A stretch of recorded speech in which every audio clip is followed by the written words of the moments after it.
Good morning, one and all.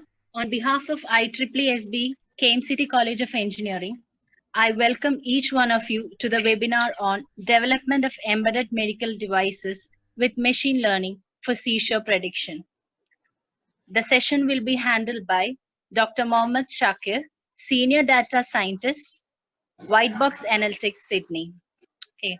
To start off the session, now I invite Dr. Sabik PV, Vice Principal and HOD of Easy and AE Department, KMCTCE, to speak a few words.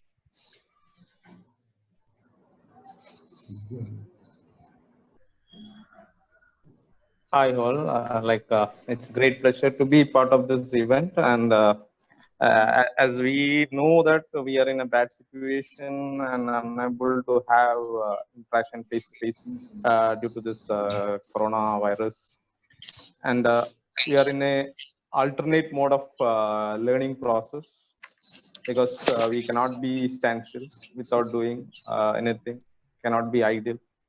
So we need to have some sort of learning process.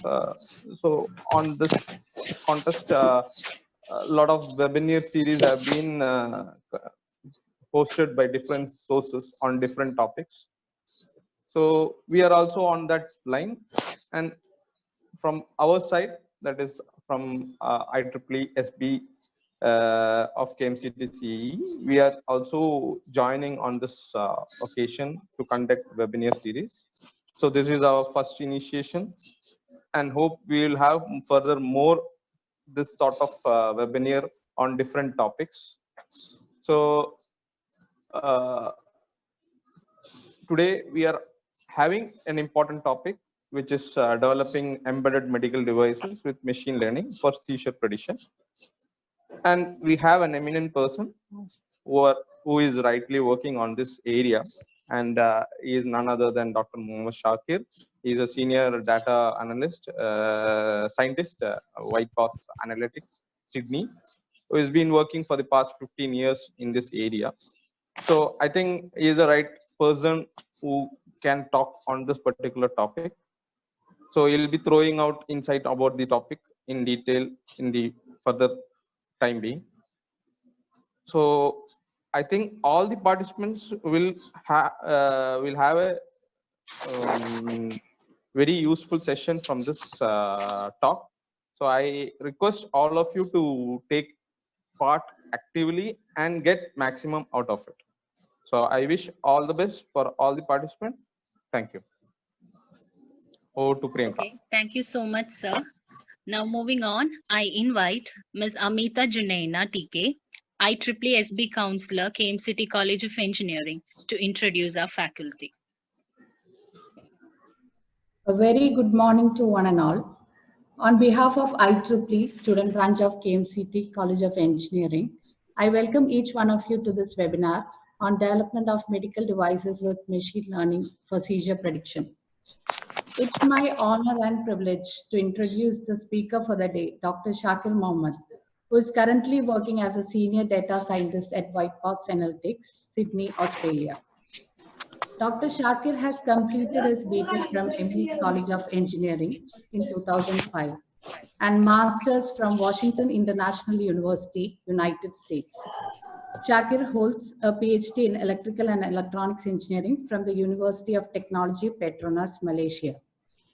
With 15 years of experience of research in data science, data analytics, robotics, engineering, consultation, and management, Dr. Shakir is an expert in multitude of industries and has a wealth of knowledge that he can share with us today.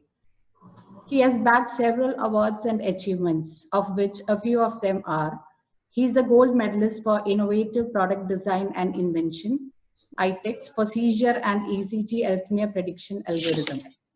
He's a TED speaker in the year 2012. He's Microsoft Imagine Cup winner in robotics, have been awarded with 5 patents from US, UK, GCC, and Malaysia. He's an internationally invited speaker and has achieved several other awards for his innovations. He has also published more than 30 international scientific research papers and journals in the areas like machine learning, artificial intelligence, big data, human-robot interactions, etc. Thank you all. Dr. Shakir, we are eagerly waiting for your session. Thank you. So, sir, now I invite Dr. Mohammed Shakir to start over the session. Sir, please. Thank you, everyone. Are you able to hear me? Yes, you're audible. Yeah, perfect. Okay, I think it's good morning over there. It's actually almost afternoon. It's almost getting evening over here. Thank you once again for inviting me. For me, I'm humbled and privileged to be part of this webinar series. I think for me, the most important thing is to transfer knowledge. Like I don't want to lock my knowledge and then hold in. For me, is that if this motivates or inspires some people, especially young generations like you all, I think that is the big win for me. So rather than bagging lots of awards, this is what I'm actually keen and looking forward. So as everybody rightly told, that we'll just try to touch the nerve of machine learning in a very embedded fashion. So when it comes to embedded systems, it's very important that we may make it very low, very computationally more efficient. So before I jump into, just to recap on what some of the achievements are, Ted, some of the invention which came in the newspaper, and some of the camel animal as well as human interaction for optimization, gladiators for helping autistic children. So most of my works are in medical science and data analytics. Definitely for different things. First prize in Imagine Cup from Microsoft, and then so on and so forth. Just again, like 14 plus 15 years of experience. Again, Microsoft upskilling award for the airline industry, and then TED speaker, and then these are some of the core areas which I work. I'm just going through the important thing why epileptic seizure is very kind of very important thing in this 21st century. Like 50 million people are actually affected with epilepsy. So it is very crucial that people can actually identify if there is any kind of epileptic seizure which is coming in well in advance.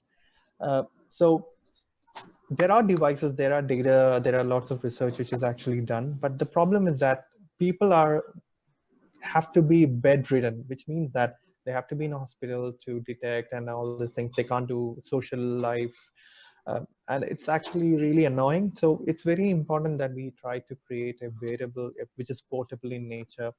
So we all are actually tied up with cell phones and all these things. So this is where the importance of the application of applying seizure detection is very important. This is how actually the brain works when it comes to seizure. So we have the stroke which comes in, and then we have it's actually uncontrollable. God forbid, like we don't get seizure. If seizure comes in, we are out of control. As we all know, we might have someone in our people or in a society who's actually experiencing this. It's a serious issue. So this is how the seizure waveform looks like. So my main detection or my part over here is to make sure that I'm actually detecting the pre-seizure zone before actually the seizure comes in. Now, why should we detect the pre-seizure? Let's say a person was able to identify, let's say 3 to 5 minutes before the seizure occurrence, he can take rest, he can lay down, he can call the ambulance or any kind of notification system, so that he can save his life and he can save the life of others. I'll tell you the life of others in the sense that in US there was one incident when a lady was holding her baby, and all of a sudden the seizure came and she dropped the baby died, and this woman, the mother also died. So this kind of incidents can be avoided. Another incident, a person is driving. Imagine he is having a seizure, he's getting a seizure. What would happen to how unfortunate it would be. So it's always better to notify the end user that you're going to get a seizure so that he can pull over the car or to do some kind of arrangements. Now, this is how the seizure is actually classified. I'm not going through medical science over here, but it's good to know there are partial seizure and there's the generalized as well. So there is lots of things which comes into Yeah, are able to see the slides? I'm just I'm not getting any feedback. Right. So there are many types of EEG methods where in encephalography where they try to look into time-based analysis, frequency, non-linear, statistical, and miscellaneous methods. There are many studies which has actually done in terms of seizure prediction and seizure detection as well. Now, so some of the things which is actually very important over here is that they should be, there are some studies, but the problem is that it is actually non-real time, that is very with small pockets of prediction. And another thing is that it is a non-variable system implementation.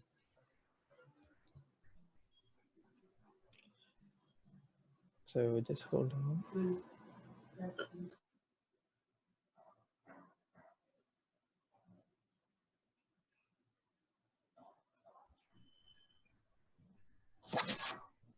And another thing is that it is very important that we look into the proposed methodology, like where did we reach and how was actually implemented. So this is what, so we have the EEG data or the real-time data set. Then we have designed a novel filter where we will be able to extract the essence of that EEG signal, and then we try to take the feature extraction where we can actually detect and know where the EEG is coming in. Then we use this fuzzy logic engine, which is a novel way of using machine learning to classify into normal state, pre-seizure, and the seizure state itself, and then create an alarm and in an embedded system or in a mobile device. Everything should come inside the wearable, the embedded system category itself. So the feature extraction, I'm not going through in detail on how it is done. So when it comes to seizure, I have taken the two statistical way, kurtosis and summation, where there is an acute increase in the kurtosis value and a decrease in summation, where this is where we were able to detect the free seizure zone itself. So this is done rigorously in lab testings so that we can see the signal and how it is actually taken into consideration. Now, once it has been categorized, once we were able to see the membership function, then we create three classes, which is actually seizure, pre-seizure, and seizure and normal states itself. So we have the filter and we have the window, because as you know, the embedded system is not so faster than what you see in the computational world. Then we use fuzzy inference system, which is the FIS input itself. Now, once that is done, we have created lots of rules. So this P1 are the different probes, which is actually taken into consideration where the kurtosis is high. That is actually a subset of summation, and this combination is low, then the pre-seizure is highly likely. So why we use a fuzzy inference system is that it says highly likely. We don't say that it is, yes, it is there. We say the percentage of the variation. The good thing about that is that you can use the same methodology in different patients or different subjects, so that it ranges the variable, and it takes the range from high to low and low to high itself. So this is how the unique, this is where the patent is actually taken in, where we have the fuzzy logic rules itself. Now, once the rules is created, we do a simulation where we will be able to classify into three different zones, which is for normal, pre-seizure, and seizure, where the data set is being identified. So if there is a groove of data set in terms of three-dimensional metrics, we say that this is actually a normal state. That is, if you see there is no changes. And the pre-seizure, you can see slowly it starts building up. See, from this zone to B over here, and then finally everything goes down in terms of value or the incremental or the decremental value of the seizure. Taking this as the key influencer and taking this variable as a matrix, as a lookup variable inside the microcontroller or an embedded system, we can actually use a prediction system. Now, just to give you an overview of what data set has been used, we have actually used MIT database, which is freely available. You can download yourself and do the research. It is actually free. It's open license at the moment. You can go through that. So this is how it has been done. So we have Bluetooth module, and the algorithm is actually completely burned into the UNO microcontroller. and then a Bluetooth module which is having an RxTX of baud rate. You can set any baud rate you wanted, and then have created a mobile application where it actually alerts and also if you want, you can extend to send as an SMS or kind of to your local GP or the doctor itself. Now, I don't have to go through how the architecture works. You can actually refer for you how the AVR system works. The most important thing is the microcontroller logic flow diagram. So we have two ADCs of two probes, and then we created a buffer window so that the data comes in batches. And the filter is calculated with respect to the kurtosis and summation calculator. And this is where the lookup table where we have the machine learning algorithm is actually applied, where it does the pre-seizure detection. Once that is done, the program again sends a trigger by using RS-232, a simple protocol, and then it actually sends 1 bytes of data saying that, hey, there is actually a seizure coming in, and then we reset if needed. Now, this is the mobile application or the UI where we have the application. It actually detects, this is my university where I've done the research, and then it actually gives you the alert saying that, hey, and with the vibration saying that be ready, pull over, or just move aside or contact the doctor. Now, I'll just show you a video on the test bench where the seizure has been done. This is the mobile application. This is the simulator, which actually simulates the brain signal.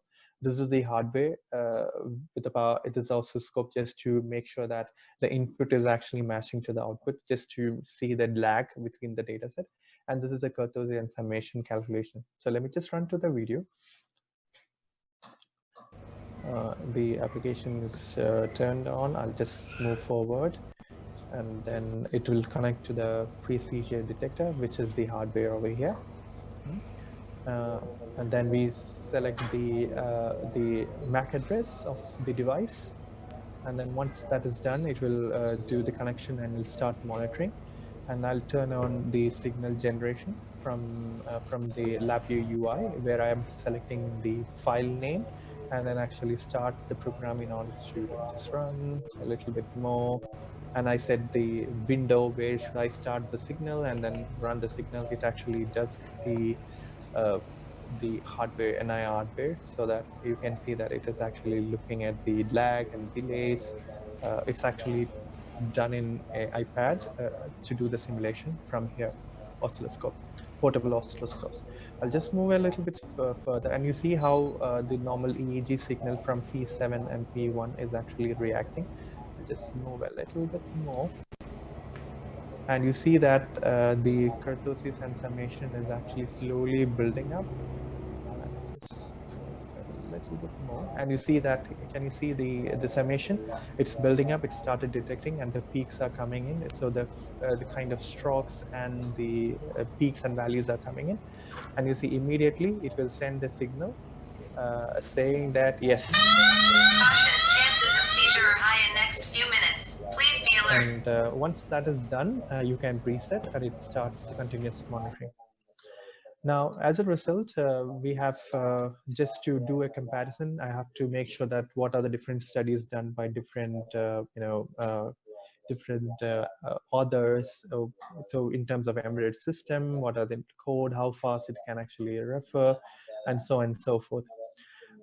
And then this is the classify performance, true positive, true negative, and false positive, the calculations. So I was able to get an accuracy of 93%, which is actually selected and been approved by the medical community, where if anything about 90% for a medical device is actually acceptable. And this is the different authors, how they have actually done, and mine is 93%, sensitivity, specificity, and false rate detection is 0.5. Now, looking at the other authors, they did not provide any kind of more details on specificity, but for me, I was able to completely pull out all the specificity and sensitivity so that it becomes pretty standard in medical world. Now, this is the number of algorithm which I have used. I use only 107 lines of code so that it can actually, become more faster. Processing time is 20 milliseconds so that it becomes even faster. Now, this is the code I've used. It's actually embedded C. And then for me, I was able to see IEEG is invasive and surface EEG. So both cases, I have actually used surface, which is more non-invasive and it's more convenient for the users to use. So you don't have to drill a hole in your brain to detect your ECG or the EEG signals. So more convenience, more results and faster in an embedded system. This is what has been achieved. As a summary, fuzzy inference system actually increases the speed of the processing and decision making for medical devices, especially for the detection of seizure and to identify, and it can be done. I think someone is moving controlling my screen. That's why it's jumping. So I was able to predict the contribution is that I was able to predict up to 180 seconds of pre-seizure detection so that they can actually take decisions in terms of contacting the doctor or moving around and making themselves safe and others safe as well. So once that is done, the further research has been done to make it as a wearable gadget. These are the two form factors which has been achieved. One is in the arm, other is in the cap itself. So it can actually directly jump into the detection, in a wearable gadget, in a wearable form factor. So that is it from my side. If you have any questions, you can ask now. I hope you have learned something from here.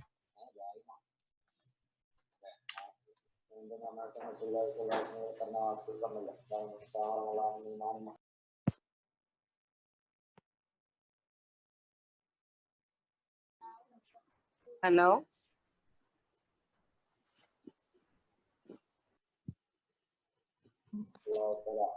Hello. Yes. Yes. Over to you now, Junita. Can I ask question? Yes, ma'am, you can type in. Okay, go ahead. You can ask questions. Okay.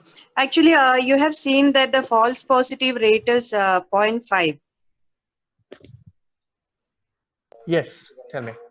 So that means within 2 hours, we can have a false alert, right? Yes, every time. So that for any instance, so if there is a patient who is having a record value of 2 hours or 3 hours of having seizure, it can actually either skip or it can actually look into getting the seizure detected. So in real-time practice, it will be very difficult. No, within 2 hours, we'll be getting an alarm. That's why we have actually done in an embedded by using the data set, because what happens is that when a person moves, there is a possibility that it might induce error. So when an induced error in the probes means we have to do the modeling again and again. So just to keep it low, the better. Okay, thank you. One more thing, what is the feature you have used? Fuzzy Kurtosis only? inference system. Kurtosis and summation. I have tried all the other features, statistical features, but this too works really well. Kurtosis is working better, only kurtosis. Kurtosis and summation. And summation, that means? So you have, I'm taking a window of 3 minutes of data set and I'm taking the 3 median minutes. and mean. Yeah, the median and mean of that summated value. Median and mean of that summated value. Summated value in a normalized. So I'm normalizing the data set and then I'm taking it out. That's what summation means over here. Then where come kurtosis? So kurtosis is the rate of the skewness of the value. So I'm taking 3 minutes of value and then 3 minutes window, right? So okay. Of the kurtosis over there, and then for the next one, and that's the difference of the both kurtosis. Okay. Thank you. So actually, I did PhD in seizure detection and prediction. Oh, okay. Is there any chance of postdoc anywhere in seizure EEG? Yes, there is some chances in US and as well as in Qatar. Maybe you can just contact Qatar University. They are doing lots of research on this. Which university? Qatar University. And I some university. Which? Qatar University, QATA. Qatar University. Katta University. Okay. And there is some universities in Netherlands as well. You can just contact the DU Delft University. Okay. Okay. Hello, Thank you. Shakir. Thank you so much for the session. Hello. Yeah, I can hear you. Thank you so much. This is Labib. I'm calling from Calicut. So this is. Hi, Labib. This session was really good. So I'm curious about a few things. Yeah. One is I'm a deep learning practitioner, so I'm curious why not deep learning. Yeah. And I also understand it is on boards, it's done on boards, so the computer is going to be expensive. Yeah. But why not cloud? And why fuzzy? So yes, you did it. You said very well, because I also even gave it a try, because the problem with, let's say I'm going to do a generic way saying, hey, people use the cloud, do all the computation in Azure or any kind of AWS, whatever it is. Just get the variables, it will do the calculation more accurately than on board, right? What about the people who is affordability, right? So if you're looking at Africa and all these countries, at that time when I did my research, is that they don't have access to cloud tech or all on the go internet access. So what I did is I did the local by using a Bluetooth. If they have a phone, well and good. If not, it will definitely do a local alarm. So what happens in kids, when you use continuous monitoring, it's chargeable, right? Nobody just gives free as what we get in India. And why fuzzy inference system is that I'm taking a range of values. So fuzzy is not taking a discrete value. It is taking a range of value from 0 to 100. So if a new patient comes in, it's easy to fit in. So fuzzy inference system definitely helps with that. Okay, not very much, into fuzzy, so I'll look into it seriously. Yeah, sure. It's actually good when you have lots of patients or subjects who you want to do a research on, test on. Fuzzy is really good to do that. Okay, so has this data, let's say EEG, got anything to do with the sequence? For example, would it matter if I have intelligence out of EEG for a day compared to I having intelligence of the EEG for 3 minutes? Would it help? Okay, so EEG range. So let's say I'm taking hours on hours of data set which I'm recording. It's not from one probe. It's around 128 probes. Okay. Now, the relationship between one probe and the other one is completely different. So it is it's about not only frequency but also amplitude, right?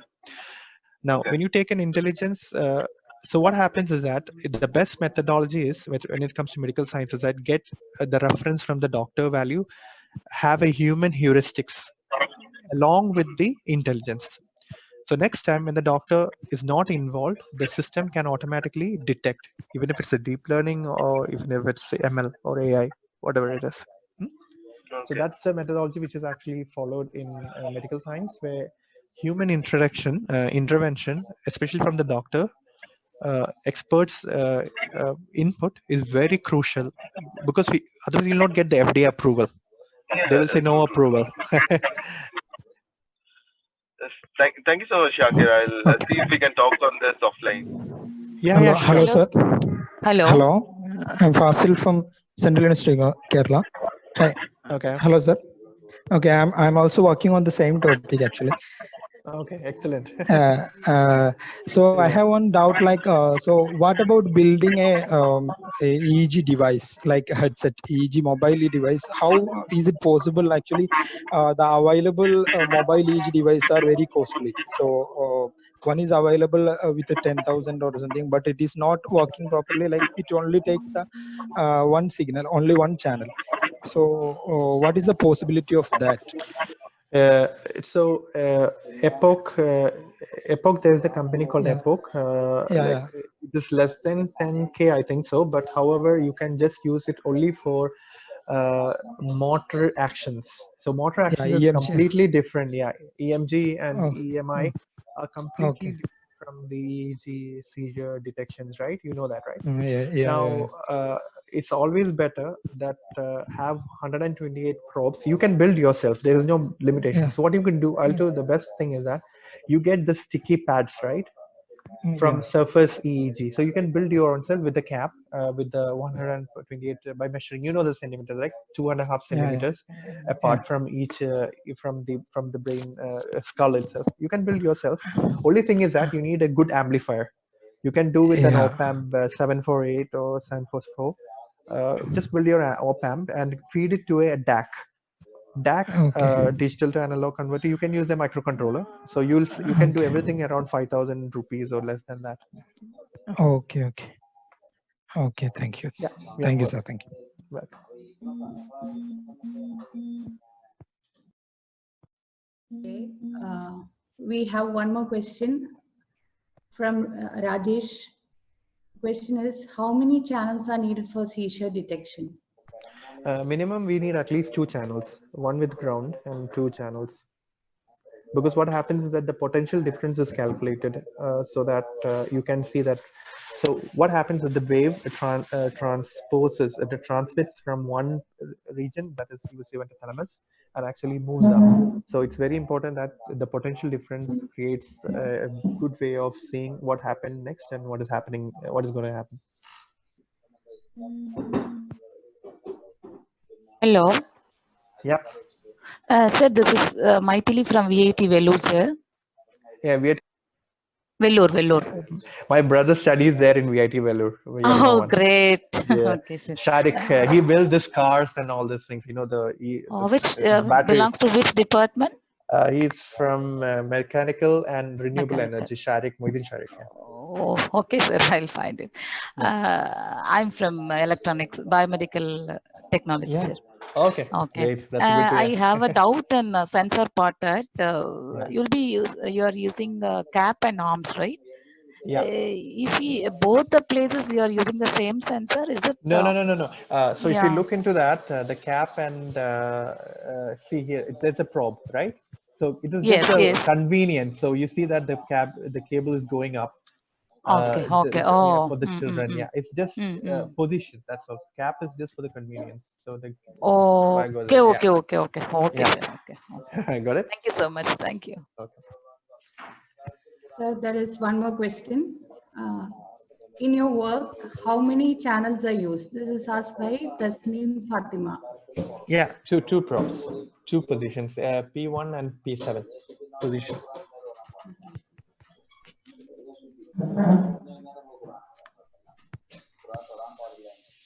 Because that's where the highest frequency or the highest amplitude of a person comes in. And it's easy to measure with reference to the ear lobe as the ground. So some people were asking if you would be able to share material, like maybe slides with them. Yeah, I can do that. No problem in that. I'll do that.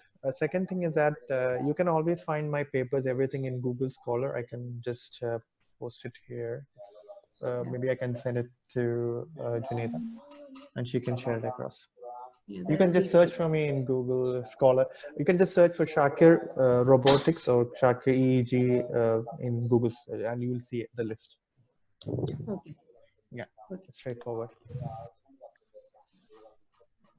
So I guess we are done with the question answer session. Yeah. Anybody?